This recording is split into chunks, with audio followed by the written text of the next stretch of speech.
खड़े हैं। ये बात सुनते ही दर्शनार्थी जितने खड़े थे सबने सूरदास जी को प्रणाम किया। सूरदास, तुम्हारे पास नेत्र नहीं है, कैसे देख लेते हो तुम? सूरदास जी कहते हैं, भैया तुम सबन को नेत्र ठाकुर जी ने यहाँ हमारे दिए कि तुम ठाकुर जी को देखो। मुंह को नेत्र नाए दे करके ठाकुर जी ने ये योजना बनाई, सूरदास तो मैं देखूंगा, मैं तोय देखूंगा, या हमारे तोय नेत्रन की आवश्यकता नहीं है। अपने आप को ऐसा बनाओ। वृंदावन में भीड़ करने से कोई फायदा नहीं, वृंदावन जाने से कोई फायदा नहीं। आप कोई बहुत श्रेष्ठ बनकर के वृंदावन चले गए, निश्चित है आपको वीवीआईपी दर्शन हो जाएगा। संसारी श्रेष्ठ बन के जाओगे तो वीवीआईपी दर्शन हो जाएगा। वृंदावन जाओ तो ऐसे बन के जाओ कि लाखों में पीछे भी खड़े रहो तो ठाकुर जी तुमको देख लें, ठाकुर जी की दृष्टि पड़े, ठाकुर जी को अनुग्रह, और ऐसे बन के जाओ कि ठाकुर जी की दृष्टि के अधिकारी बनो।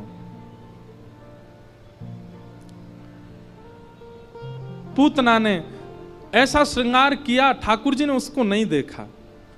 सब उसके रूप पर मोहित हो गए पर ठाकुर जी मोहित नहीं हुए।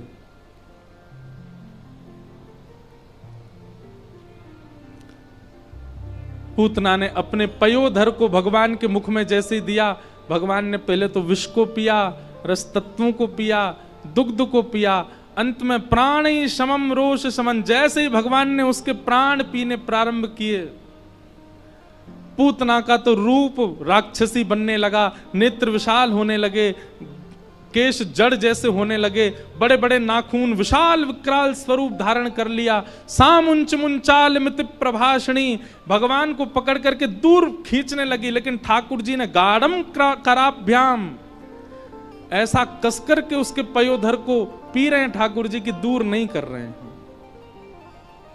सा मुंच मुंच, अरे लाला छोड़, अरे बालक छोड़, चिल्ला रही है पूतना, पर ठाकुर जी ने नहीं छोड़ा।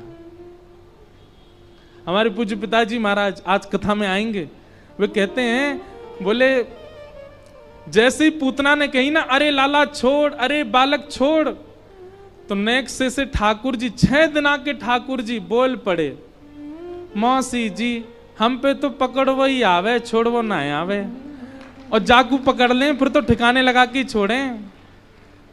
अगर राक्षस हाथ में आ गए तो वाकू भी ठिकाने लगा दें, और भक्त हाथ में आ गए तो वाकू ठिकाने लगा दें। बस एक बार हाथ में आना चाहिए मेरे। अब आप हाथ में आए गई हो, अब तो ठिकाने लगा के ही छोड़ूंगा। 6 दिन के ठाकुर जी बोल गए, ये दृश्य देख करके ही पूतना के प्राण निकल गए। बोलो पूतना अमरदन भगवान की। 6 दिन के ठाकुर जी ने पूतना को मार दिया। पूतना कौन है बंधु? सबसे पहली बात, जो अपनी वास्तविकता को छुपा करके ठाकुर जी के आगे जाता है वही पूतना है। वास्तव में तो कामी है, वास्तव में तो क्रोधी है, वास्तव में तो लोभी है, वास्तव में तो ईर्ष्यालु है, लेकिन ठाकुर जी के सामने जब जाता है, बहुत ध्यान से सुनिएगा, तो अपने आप को ऐसे बना के जाएगा, उससे ज्यादा पवित्र कोई नहीं, उससे ज्यादा शुद्ध कोई नहीं। ऐसे व्यक्ति ठाकुर जी के लिए पूतना है, ठाकुर जी उसको देखते नहीं है। हमें हमारी एक बात मानेंगे, अपने समस्त अवगुणों को एक जगह लिखिए। सब लोग इधर देखो, ध्यानपूर्वक सुनो। अपने समस्त अवगुणों को एक जगह लिखिए। और एक और बात, और अच्छा ये हो सकता है कि आप खुद मत लिखो, किसी और से लिखवाओ। जो व्यक्ति बहुत आपके पास रहता हो उससे यूं कहो, भाई एक काम कर, तू मेरे सारे अवगुण लिख दे, मेरे अंदर क्या क्या कमी है सब लिख दे। पर शर्त यह कि कहीं अवगुण देख के उसको बेचारे को मार पीट मत देना, ये तूने ऐसा कैसे लिख दिया इसमें। वो जो लिखे उसको खुली छूट देना, तू लिख दे जो तुझको लगता है। बंधुओं, पता है आपकी पहले तो रूह कांपेगी, वो क्या क्या लिखेगा। और एक नहीं 5 लोगों को दो, जैसे माता जी को दो, पिताजी को दो, पत्नी को दे दो, एक घर में काम करने वाले किसी व्यक्ति को दे दो। वो सबसे कहो, बोले मेरे अंदर क्या अवगुण तुमको लगते हैं सब लिख के दो मुझे। उन अवगुणों को एकांत में बैठ के पढ़िएगा, आपके नेत्रों से आंसू आ जाएंगे। लेकिन क्रोध मत करिएगा, हृदय को विचलित मत कीजिएगा। वो जितने अवगुण लिखे सबने, उन सब में कई आपको पता है कि हाँ ये मेरे अंदर हैं, और कई ऐसे होंगे जो आपको नहीं पता पर सबको दिखते हैं। उन समस्त अवगुणों को एक पर्चा में लिख करके, फोल्ड करके अपने श्री गोपाल जी के सिंहासन के नीचे धर दो और ठाकुर जी से कहो, नाथ ये सारे अवगुण मेरे अंदर हैं, अब आप देख लो आप मेरे संग क्या करना चाहते हो।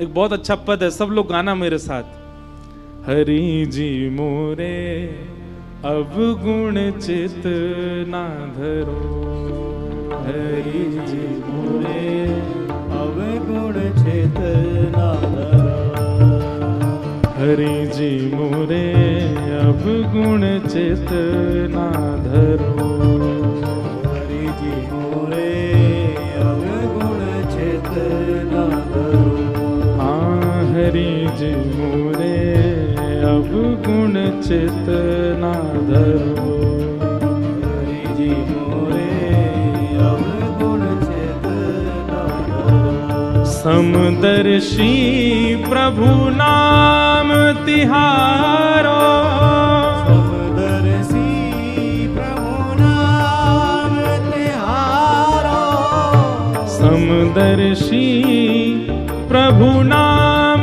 तिहारो, समदर्शी प्रभु नाम तिहारो, चाहो तो पार करो,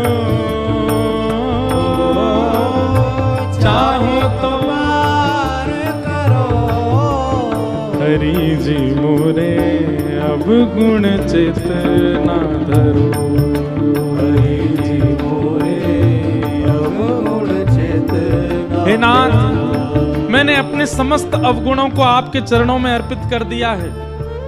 आप इन अवगुणों के कारण मुझे कहीं त्याग मत देना। आप समदर्शी हैं, सब जानते हैं। आप यदि चाह लेंगे तो मेरा बेड़ा पार हो जाएगा। नाथ, मुझे आपसे कुछ नहीं चाहिए, धन संपत्ति वैभव यश कीर्ति सब मैं कमा लूंगा। आप केवल इतना कर दीजिए कि ये जो अवगुण मेरे भीतर हैं, जिनकी वजह से मैं आपसे वंचित हूं, इन अवगुणों को आप स्वस्थ कर दीजिए। नाथ, आज करेंगे ये काम आप लोग, आज ही करना है। हरि जी मोरे अवगुण चित ना धरो, हरि जी मोरे अवगुण चित ना धरो, हाँ हरि जी मोरे अवगुण चित ना धरो, हरि जी मोरे अवगुण चित ना धरो, गोविंद बोलो हरि गोपाल बोलो, गोविंद बोलो हरि गोपाल बंधुओं, जिनकी कृपा से दास कुछ कह पाता है, सुना पा रहा है, आपके सामने शरीर भी जिनकी कृपा से बैठा है, ऐसे पूज्य गुरुदेव भगवान पधारे हैं। सब लोग एक बार प्रेम से कहिए, जय जय श्री राम, बोल वृंदावन बिहारी लाल।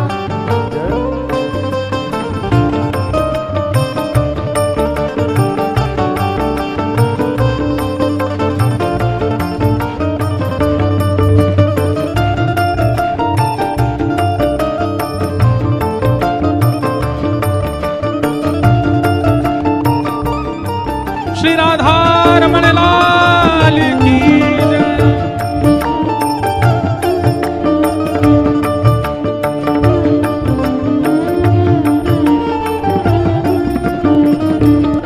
सब लोग अपने अपने स्थान पर विराज जाओ। आज परम सौभाग्य है, पूज्य गुरुदेव भगवान पूज्य पिताजी महाराज आज कथा में पधारे हैं। एक बार जोरदार करतल ध्वनि करके सब लोग अपना अपना भाव निवेदित कर दो।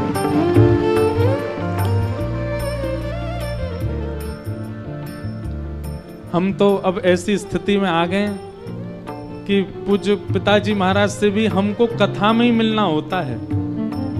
हम आखिरी बार भी कथा में ही मिले थे, कभी आपकी कथा में दास का जाना होता है, पर आज वृंदावन प्रकट उत्सव में इतने संत पधारे, इतने वैष्णव पधारे, पर आज वृंदावन प्रकट उत्सव में कुछ गुरुदेव भगवान आए हैं तो मानो ऐसा लगा कि वृंदावन प्रकट उत्सव 56 भोग है और यहां आने वाले जितने भी संत हैं सब सामग्री हैं।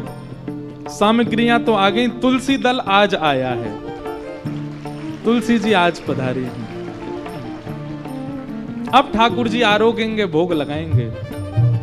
भाव से गाओ, हरि जी मोरे अब गुण चेतना धरो, हरि जी मोरे अब गुण चेतना धरो, हाँ हरि जी मोरे अब गुण चेतना धरो, हरि जी मोरे अब गुण चेतना धरो। एक माया एक ब्रह्म कहावे, एक माया एक ब्रह्म कहावे, एक माया एक ब्रह्म कहावे, एक माया एक ब्रह्म कहावे, शूर श्याम झगड़ो, सूर श्याम झगड़ो,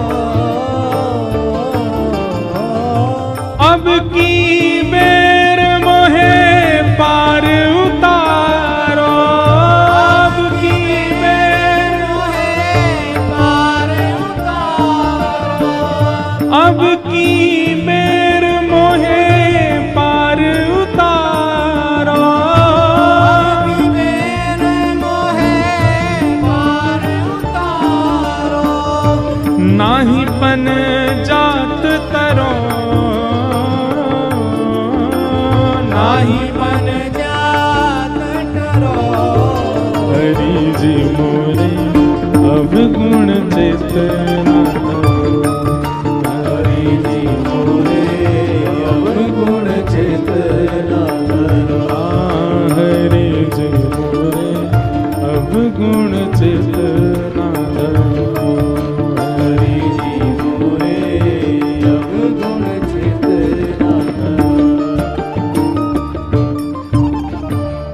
तो बहुत ध्यान पूर्वक सुनिए सब लोग। आज पूज्य गुरुदेव भगवान भी कथा में पधारे हैं, परम सौभाग्य है हम आप सबका। आज प्यारे गिरधर लाल जी भी आएंगे कथा में और सबको दर्शन देंगे, आनंद होएगा। तो हम जो बात कह रहे हैं उसको ध्यान पूर्वक सुनिए। आज ये काम आपको करना ही है। अपने अवगुणों की लिस्ट ठाकुर जी के श्री चरणों में रखो। आप जैसे हैं वैसे प्रस्तुत करो ठाकुर जी को, उसमें कोई दौराए नहीं है। भाई वैद्य के सामने रोग लेकर के जाओगे तभी तो चिकित्सा होगी आपकी।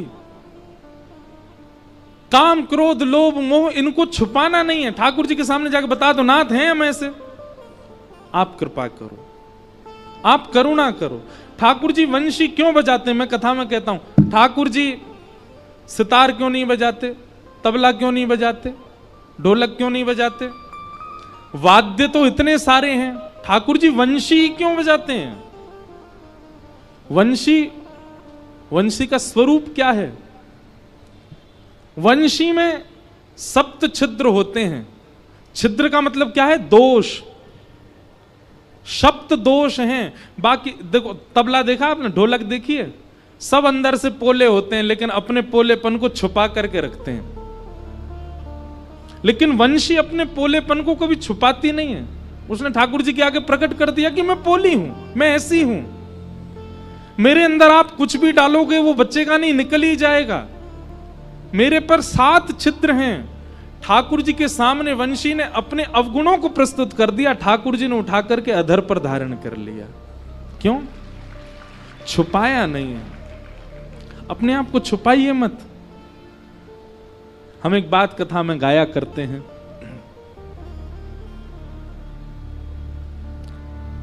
अच्छा